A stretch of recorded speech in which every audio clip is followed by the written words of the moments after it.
د ایزواک آنلاین بزنس کمیونټي د یو تن غړي د امازون راپور. دوستانو لکه څه ډول چې مې میاشت په خیر سره خلاصه شوله، دا د زموږ دغه همکار په تیرو 5 میاشتو کې خپل ټوټل سیلز 2,41,600 ایرو ترلاسه کړي دي.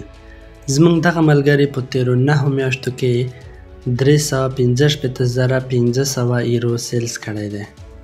که تاسې غواړئ له ده او دې ته ورته نورو د امازون مجربو سیلرانو او استادانو څخه لازمې مشورې ترلاسه کړئ، نو زموږ د ټیک ټاک پر یو ساعته خپرونه کې ګډون وکړئ. دغه یو ساعته خپرونه چې د افغانستان په وخت د شپې 11 بجې په اونۍ کې 3 ځلې د شنبې، دوشنبې او چهارشنبې په ورځو خپریږي، تاسې ګډون کولی شئ. که ستاسې اراده جدي وه او علاقه‌مندي مو زیاته وه، نو همدې ټیک ټاک اکاونټ ته مسیج وکړئ ترڅو موږ ستاسې د خپل واتساپ عمومي ګروپ سره یوځای کړو او په راتلونکي کې تاسې د وړیا کلاسونو او د امازون اړوند نورو معلوماتو څخه پر وخت خبر شئ.